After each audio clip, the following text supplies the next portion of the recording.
Hello and welcome to my channel. Just to get started, before I get right into crafting, I wanted to pre-warn you that there will be part 2 tomorrow, so make sure to watch out for part 2. Today we're making the backgrounds. Tomorrow we will be creating the cards. Now, getting started, I am using my Arteza watercolor cardstock. This is 9 by 12 inches. It's really nice and really thick. It's cold pressed watercolor card, and it has got two sides, bumpy and smooth. You can use either, whichever you like. Now, I have got these. These are a new purchase for me. They're from Pretty Gets Gritty, and I got them off of Craft Stash, and I saw the woman who created these and her demo them, and I fell in love and had to have some. So I've gone and bought 3 of them. They are basically color changing mica powders. They are amazing. This one is called Mermaid. It goes kind of a teal blue. So it's got some green, it's got some blue, and it's got gold. And it is stunning. Now you'll see in this video, I've got those 3 kinds. I've got a whole bunch more on my wish list. They have an absolute ton in the shop. I think there's about 12 different kinds possibly, but they are my new favorite thing. I've never seen anything like this before. I have seen the powders that you can sprinkle down, the colored powders, but I've never seen any that color change and that have gold in them. So these are amazing, and you can either put the water down first and then sprinkle the powder, or you can put the powder down, then sprinkle the water. You can mix it apparently with paste. You can mix it with other colors of like white paint you could mix it with. All I've done today is just played with water and these powders, and I've had so much fun. So basically what's gone on here is I put the powder down. I put a whole load of water down with my spray bottle, sprinkled the powder on, and then I sprinkled more water on, or sprayed more water on. And I'm just kind of adding a bit more water here and there where I want the color to flow more. Now I've gone in with my little coasters there. They're just like tiles, and I've just used them to hold down my cardstock because it was starting to curl a bit, because I've really saturated this watercolor card. And it is so easy to do, and just watching it change is just so much fun. I think I made about 10 backgrounds, maybe more. I had so much fun with these colors. So I've started out with the mermaid one, which you can see here, and it is stunning. I absolutely love it. So simple, so easy to do. And again, I'm just trying to weigh it down because that color is starting to run. Now, don't worry about the running color. I'm going to share with you in a minute how you can kind of use that and save that. So here are some close-up images of how it looks. When it dries, that gold pops to the top of the surface and looks amazing. And you'll see all the finished ones at the end. So again, I'm starting out with spraying it with some water. I'm going to speed up these videos a bit now, just so you don't get too bored. I've got the next one. I'm coming in with Artemis, or I'll put it on the screen. And I'm just sprinkling that down. This one is a purpley kind of pink one, and it is again just so beautiful. You can see the close-up here. It's got little bits of blue in it, flecks of blue. It's got the red and the kind of pinkish color, and of course the gold. Okay, so now I'm coming in again. I'm going to spray down my card. So the first one I did, I sprinkled on the powder and left it as is. Now I'm going to come in and I'm going to sprinkle down the powder, and now I'm going to add water on the top. So you're going to see the difference between leaving it as is and then adding more water. So that's how it would look if I were to leave it, but I'm going to come in, I'm going to add even more water onto the Artemis color, and you're going to see it just move even more and shift and even more blend. So I'm adding quite a heavy amount of water. This is where having a really good watercolor cardstock comes in handy, because you can really saturate the card loads with water. You can then dry it again and wet it again, dry it again, wet it again. You get a lot of wear and tear with this kind of thick cardstock. So it's really worth having a good quality watercolor card if you want to do something where you're going to kind of add water and dry it and add it again. So you can see here that shimmer starting to show through. I wish the camera would pick it up because it is so gorgeous in real life. The shimmer is crazy. So I'm adding a little bit more. I wanted a really nice saturated color. Now I've done loads of these backgrounds today, and I still have absolutely tons left in these little bottles. They seem to just not die at all. So impressed with them. Again, I will do my best to link everything down below for you. In the description box, I'll link that watercolor card for you if you want to get a really good quality one. And I'll link all these little powders. Now here's all my Arteza watercolor cardstock scraps. So you can see that pooling there, which I was pointing out to the left on my bit of paper or cardstock. I'm getting a whole bunch of water pooling because I put so much water down on the center of my cardstock and it started to curl, which meant it went to the edges. Now, this cardstock's been sat on my desk for probably about 3 months now. I have got all these offcuts.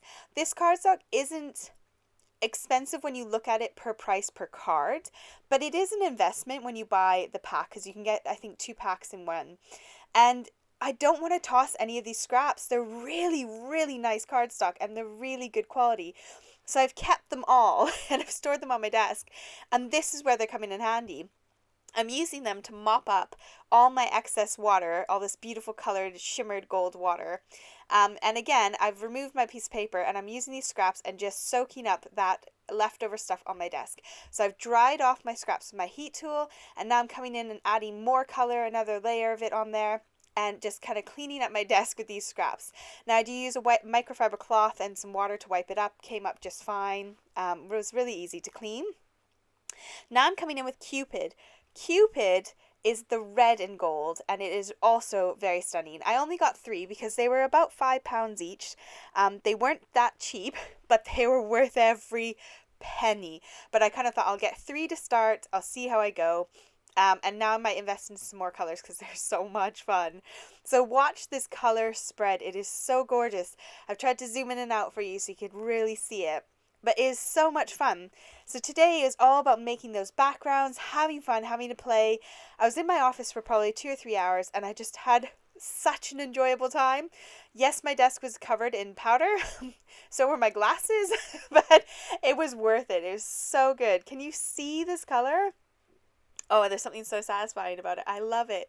So I've had so much fun with it, and I've got all these ideas, many, many ideas of how I'm going to make use out of all these backgrounds that we've made today, tomorrow in some cards. So I wanted to give them a really good chance to dry overnight as well. And also I kind of ran out of time. I wanted to make sure we have a nice Saturday video to craft with.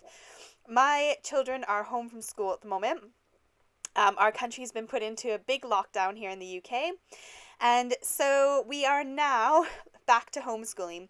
This time the teachers have been so organized and they are amazing, but we have got a lot of work to do with the kids.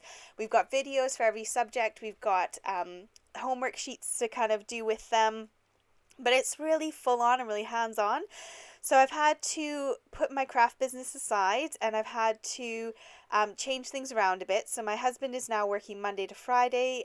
He is a head of department for a university here. And he needs to work Monday to Friday and do his meetings and all that kind of stuff. So I am working weekends. So he's going to look after the kids on Saturday, Sunday while I work. And I'm going to have the kids Monday to Friday and do the schooling with them. So my videos might be a little bit more stretched and less often, but we're just a bit crazy busy over here with them, and we're expected to be in lockdown until sometime in March. So we'll see how we go, but we're going to make the most of it and enjoy our time with the kids and not get as stressed out this time and actually work really hard on the homeschooling. So this today was such a joy because I've had 4 days of homeschooling and being at home with the kids, and it was hard work. And so this was just my outlet and my release, and I had so much fun. I think I've said that 20 times. I'm sorry I'm boring you. I think I've also got a bit of verbal diarrhea because I've not talked to anyone for a while other than the kids, and then sparingly my husband, but he's also had to work late in the evenings. Okay, so what I just did there was the 2 colors. I mixed the mermaid and the Artemis together. Now I'm coming in with another piece of paper. This time I'm going to do dry. So I'm not putting water down first. I am just putting the powder down. So the powder is going down and now I'm spritzing, just so you can see the different effects that you can get depending on where you add your water. Again, I have so many more plans with this stuff. I want to mix it with paint. I want to mix it with gel medium. I want to mix it with water and use it as a watercolor. I want to do so much. So here's my black cardstock. Now this is 400 GSM. This is almost double what my watercolor card is. And you'll see how it just doesn't handle water very well. So I've saturated my black card. It's kind of absorbed straight into the card. So I'm having to add quite a lot of water to get it to react. But how gorgeous is this? You can see that blue resting on top of the gold. When it dries, it isn't as vibrant because the black does absorb some of that color, but you can still see the blue.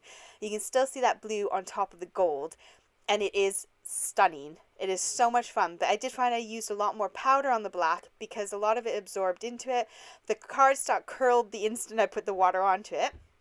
Here's the Cupid. This is the red one. So it gets such a cool effect. It kind of looks like fire on top of the black cardstock. It is really quite neat. So again, I'm coming in heavy-handed with the water because it absorbs into the card so quickly because it's not watercolor card. It is just standard cardstock, really, really thick cardstock. But look at that! Oh, it's amazing! Yes, it dries different, but oh my goodness, I just sat there and looked at it for a little while. I skipped out a chunk because I just kind of watched it move around. Now here I'm just absorbing some of that water with some of my scraps again on the sides. And I love this one. I think it looks so pretty. Again, it does absorb and look slightly different when it's dry. I found these paper roses that I forgot that I got from one of the shops. I'll link the shop down below because I can never remember the name of it. It's from Craft Label. That might actually be the name of the shop. But it used to be Trimcraft. I think it's Craft Label now. It used to be Trimcraft. So they're really thin paper roses. They're like tissue paper. And I'm just soaking them with the water and then sprinkling on some of the powder and adding a bit more water to make it activate. And now I have got matching flowers to go with my cardstock. It is so cool. Look at it. Wow! It's so much fun. I'm telling you, I felt like a kid all day today having fun experiments all day long. So awesome. So I've sprayed the blue one and I do one of each of the flowers so that you can see what each of them looks like when you've done them. And the way the color kind of sits in the flowers is really fun. So it kind of gets stuck in the nooks and the grooves. And then the gold again kind of rises to the top. So it looks really cool. And the purple was just so vibrant right in the middle. And every flower looked just slightly different. I loved it. So it's really fun to have a look around your office, your craft room or your craft box, whatever you've got. Have a look at what you've got and see how you can make your supplies stretch a bit more. You know, if you've got paper flowers, get them out. And, you know, if you've got this cool stuff, chuck this on them. You know, just have a look at what you've got in your office and just have a play. It's really good fun just to get messy and have a crafty day. But don't get overwhelmed. Do what I'm doing. Have 2 separate days. Have a day when you're going to do your backgrounds and make up your papers, and then have a day when you're going to put them together into cards. And don't get overwhelmed and stressed out by doing too much in one day. So here's the dried Cupid one, which is the red. And the nice thing about this stuff is it does set. So I'm rubbing my finger on it and none of that powder, or hardly any, is coming off. You can feel it, it's very bumpy, but nothing's really coming off. So here's my warped cardstock. That's what happens when you don't use watercolor card. Now this is my watercolor card. It kind of pooled in the middle because that one I super saturated. And that one was the one that we just sprayed the water on and sprinkled the powder. So the one on the left is where you added the water on top of the powder. The one on the right is the one where we've only done it one layer, where we put the water first and just the powder. So you can see how nice and flat the watercolor card is in comparison to the non-watercolor card. So I'm going to have to use some very strong adhesive to get that paper nice and flat on my cards tomorrow. So this one again is the one that I put the water down, sprinkled. This one, water, sprinkle, water. And then here are the scraps. It is so hard. I'm trying to get my camera to focus on it, but it's super shimmery on these little pieces of cardstock. These are all the ones that I just used to absorb straight off of my card. Now these are more of the ones I used to absorb off my card, but I sprinkled additional onto the tops of them. So they've got the nice background already made up from using my backgrounds, and then I added more sprinkles on the top, or more of the powder on the top I should say, and you get a much more vibrant bit of card and scrap. So make sure you try out and use your scraps. Here are all the flowers, nice and dried. You can see that gold just popping off of them. The flowers I think are one of my favorites from today. They are gorgeous. So I cannot wait to put these on my cards and have them coordinate and match with my cards tomorrow. So make sure you stay tuned. Here's my desk. It's a big mess. This is going to be part 2. I've cut up strips. I've got scraps. I cut them down into card sizes and I'm ready to go and assemble and stamp and make them up tomorrow. So make sure to join me. I can't wait to see you again. Thank you so much for joining. Bye.